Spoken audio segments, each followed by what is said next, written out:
नमस्कार मंडळी. अवधूत चिंतन श्री गुरुदेव दत्त. आज आपण जाणून घेणार आहोत मकर संक्रांती 2026 ची माहिती. मकर संक्रांतीच्या दिवशी भगवान सूर्य मकर राशीत प्रवेश करतात आणि आपले पुत्र शनी महाराज यांना ते भेटायला जातात, अशी आख्यायिका आहे. मकर संक्रांतीपासून उत्तरायण सुरू होतं, म्हणजेच देवांचा दिवस सुरू होतो आणि या उत्तरायणाचाच काळ अतिशय शुभ मानला जातो. आपल्या जीवनातील अंधकार नष्ट करणारा असा हा दिवस आहे. त्यामुळे मकर संक्रांतीच्या पुण्य काळात जप तप दान अवश्य करावे. यंदा 2026 मध्ये मकर संक्रांती कधी येणार आहे? संक्रांतीचं वाहन काय आहे? मकर संक्रांती कशावर बसून येणार आहे? मकर संक्रांती कोणत्या रंगावर आली आहे आणि कोणत्या दिशेत जात आहे? पुण्यकाळ कोणता? तसेच मकर संक्रांतीचे संपूर्ण फल नक्षत्र कोणते? या दिवशी कोणते दान करावे? ही सगळी माहिती आपण या आजच्या व्हिडिओमध्ये जाणून घेणार आहोत. आपल्या हिंदू धर्मामध्ये मकर संक्रांतीला फार महत्त्व आहे. जेव्हा सूर्य मकर राशीत प्रवेश करतो त्या शुभ योगाला मकर संक्रांत असं म्हणतात. तर मकर संक्रांत हा सण आपण अगदी आनंदाने साजरा करतो. मकर संक्रांत हा सण नेहमी आपण पाहत आलोय की तो 14 जानेवारीला येतो किंवा 15 जानेवारीला येतो, असं क्वचितच घडत असतं. 14 जानेवारीला 2026 रोजी संक्रांत आली आहे. शेख 1947 पौष कृष्ण 11 बुधवार. 14 जानेवारी 2026 रोजी दुपारी ठीक 3:06 सूर्य मकर राशीत प्रवेश करतो. संक्रांतीचा पुण्यकाळ कधी आहे? तर 14 जानेवारी रोजी दुपारी 3:06 पासून सूर्यास्तापर्यंत, म्हणजेच 6:20 पर्यंत. या पुण्यकाळात आपण काय करायचं? तर महिलांनी वाणवसा करून घ्यावा, वाहन द्यावं, दान आपण करू शकता, जप तप करू शकता. आता यावर्षी मकर संक्रांत कशावर बसून आली, वस्तू कोणत्या परिधान केलेल्या आहेत आणि संक्रांतीने ज्या वस्तू परिधान केलेल्या आहेत त्या वस्तू आपल्याला वर्ज्य करायचे असतात. तर यावर्षी सूर्याचं मकर संक्रमण बालव कारणावर होत आहे. या संक्रांतीचे वाहन वाहक असून उपवाहन घोडा आहे. तिने पिवळ्या रंगाचे वस्त्र परिधान केले असून केशराचा तिलक लावला आहे. शस्त्र म्हणून गदा हातात घेतली आहे. ती पायस म्हणजेच खीर भक्षण करीत आहे. जाईचे फूल सुवासार्थ धारण केले आहे. मोत्याचे अलंकार धारण केले आहेत. ही संक्रांती जातीने सर्प असून वयाने कुमारी आहे. ती बसलेल्या अवस्थेत आहे. हिचे वारनाव मंदाकिनी असून नक्षत्र नावही मंदाकिनी आहे. हिच्या आगमनाचे सामुदाय मुहूर्त 30 आहेत. याचे फल धारण सम राहील. संक्रांती पूर्वेकडून येते व पश्चिमेकडे जाते. वायव्य दिशेकडे पाहत आहे. संक्रांती ज्या दिशेकडून येते तिकडील लोकांना सुख प्राप्त होते.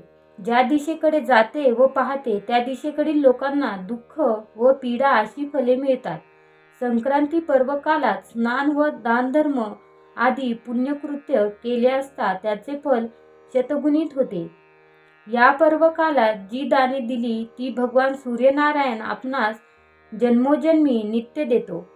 पर्व कालात करावयाची दाने: नवीन भांडी, तीळ भरून भांडी, अन्न, तीळ, गूळ, गाईला चारा, लोकरीचे वस्त्र, हळदी कुंकू भरून वाट्या, तूप, सोने, भूमी, गाय, घोडा, 2 दिवे, 2 आरशे, सुगडे, धान्य इत्यादी दान द्यावीत. मकर संक्रांतीचा सण हा 3 दिवस चालत असतो. संक्रांतीच्या आदल्या दिवशी भोगी हा सण साजरा केला जातो. तर यंदा भोगी हा सण मंगळवार 13 जानेवारीला असणार आहे. तर 14 जानेवारीला मकर संक्रांत आणि 15 जानेवारीला किंक्रांत हा सण साजरा केला जाणार आहे. किंक्रांत म्हणजे करीदिन, गुरुवार दिनांक 15 जानेवारीला असणार आहे. अशा प्रकारे तिन्ही दिवसाचं वेगवेगळं असं महत्त्व आहे. आपल्याकडे 3 दिवस अगदी छान आणि उत्साहामध्ये मकर संक्रांतीचा सण हा केला जातो आणि त्याचबरोबर महिलांचा हळदी कुंकवाचा कार्यक्रम आणि तिळगुळ वाटपाचा कार्यक्रम रथसप्तमीपर्यंत चालतो. तर अशा प्रकारे तिळगुळ घ्या गोड गोड बोला असं म्हणून तिळगुळ देऊन हा सण साजरा केला जातो. बाजारभावावर ज्योतिषशास्त्रानुसार सोने, चांदी, डाळी, तांदूळ यांच्या दरामध्ये वाढ होण्याची शक्यता आहे, अशी चिन्ह ज्योतिषशास्त्र सांगतं. संक्रांतीच्या काळामध्ये दानधर्माला फार महत्त्व आहे. तर या पर्व काळामध्ये वस्त्रदान करावं, भांड्यांचे दान करावं, अन्नदान करावं, फळे दान करावी आणि गायीसुद्धा दान करावी. नवीन भांडी आपण देऊ शकतो, तिळपात्र देऊ शकतो. ब्राह्मणाला किंवा याचकांना दान करत असताना आपण अन्न देखील देऊ शकता. गूळ, तीळ, वस्त्र, गोग्रास अवश्य द्या आणि या दिवशी आपण सत्यनारायणाची पूजा देखील करू शकता. तसेच तीळ हवन देखील आपण या दिवशी करू शकतो. आता या सगळ्या वस्तू आपल्याला परिस्थितीनुसार आपण दान कराव्यात, परंतु काहीतरी दान करावं. हा जो मकर संक्रांतीचा काळ आहे त्या काळामध्ये बघा उबदार कपडे, काही ब्लँकेट अशा वस्तू देखील दान केल्या जातात. आपल्या ऐपतीप्रमाणे आपण नक्की दान करा. तसेच मकर संक्रांतीच्या काळामध्ये दात घासणे, वृक्ष तोडणे, गवत कापणे, गाई म्हशीची धार काढणे, तसेच बोलताना कठोर शब्द वापरू नका. विचार करून बोला. तामसिक पदार्थ खाऊ नका. ब्रह्मचर्य पाळा. या सगळ्या गोष्टी वर्ज्य कराव्यात. आता मकर संक्रांतीच्या काळात पवित्र नद्यांमध्ये देखील स्नान करण्याला फार महत्त्व आहे आणि सगळ्यात महत्त्वाचं, मकर संक्रांतीच्या काळामध्ये सूर्य हा धनु राशीतून मकर राशीत प्रवेश करतो, ज्याला सूर्यास्त उत्तरायण सुरू झाला असं म्हणतात. आणि या काळामध्ये दिवस मोठा आणि रात्र लहान असते. दानधर्मासाठी हा काळ अतिशय शुभ मानला जातो. बघा मकर संक्रांतीच्या दिवसापासून ते रथसप्तमीपर्यंत साजरी केली जाते. संक्रांतीने ज्या वस्तू परिधान केलेल्या आहेत त्या वस्तू आपण वर्ज्य करायच्या असतात आणि यावर्षी संक्रांतीने पिवळे वस्त्र परिधान केलेले आहे. त्यामुळे पिवळी साडी प्रत्येक सुवासिनीने महिलेने ही साडी वर्ज्य करायची, म्हणजेच घालायची नाही. पिवळ्या बांगड्या किंवा पिवळ्या फुलांचा गजरा अजिबात घालायचा नाही.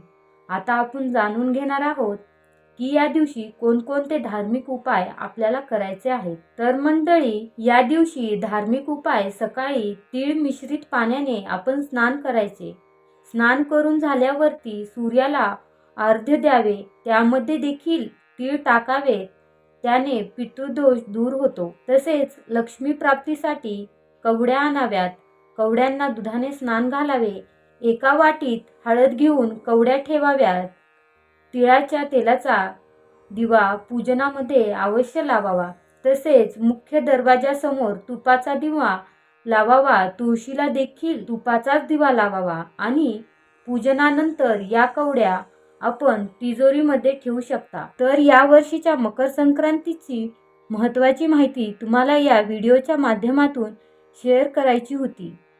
या दिवशी भगवान सूर्याची, भगवान विष्णूची सेवा करा. आपल्या जीवनातील अंधकार नष्ट होईल, आपल्या जीवनामध्ये सकारात्मकता येईल.